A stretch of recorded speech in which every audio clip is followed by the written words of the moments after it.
With Parliament wrapping up this week, the election campaign is still not running at full pelt, but it's getting there. Here are 10 takeaways from the week. 1. Theresa May has discovered her inner Ed Miliband. The Conservatives have announced plans for a cap on energy bills, shamelessly plundering a policy they derided as Marxist when Labour proposed it in the last Parliament. As yet, there is no evidence Miliband has discovered his inner Theresa May. 2. May seems intent on trying to use Jeremy Corbyn's unpopularity, as measured by the polls, to realign British politics. Her visits this week have included Leeds, where she appealed to traditional Labour voters with the line "It may say Labour on the ballot, but it's Corbyn that gets the vote," and Wales, where a poll suggests the Conservatives are on course to get a majority of seats, the first time since the 1850s. 3. But persuading voters the polls cannot be trusted is now a priority for the Tories.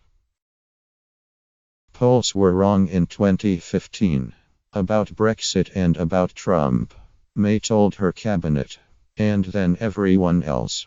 She is worried. Some people may feel it is safe to vote Labour if there is no prospect of Corbyn becoming PM, a tactic some Labour candidates are actively embracing. 4.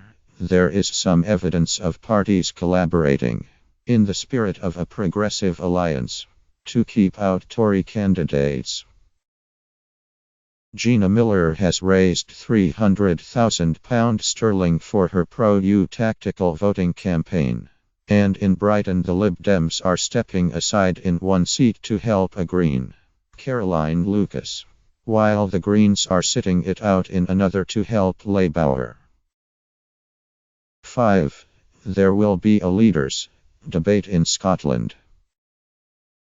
STV is going to host a debate on 24 May with Nicola Sturgeon, SNP, Ruth Davidson, Scottish Conservatives, Kezia Dugdale, Scottish Labour, and Willie Rennie, Scottish Lib Dems. But down south, the prospect of any leaders' debate all but vanished after Corbyn said, with May refusing to take part, he wouldn't participate either. 6. Tim Farron does not think gay sex is a sin.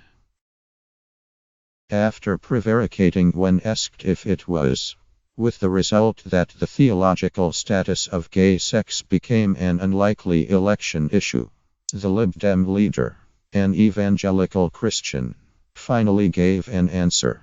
As for what May thinks of the morality of gay sex, so far no one has dared ask. 7. A mugwump is someone who defected from the Republican Party in the US in the 1880s. Or a character from Roald Dahl's The Twits. Or a title given to a Harry Potter character. Whatever. It's derogatory. And when Boris Johnson described Corbyn as one, with a single word he successfully overshadowed a Labour policy announcement about building 1M new homes. 8. The main parties' tax plans have yet to be disclosed. We may know a lot more about the etymology of Johnsonian insults this week, but how the next government intends to raise revenue is not something either party has shed much light on. Voters have to wait for the manifestos, with the Tories due a week on Monday and Labour's a week later.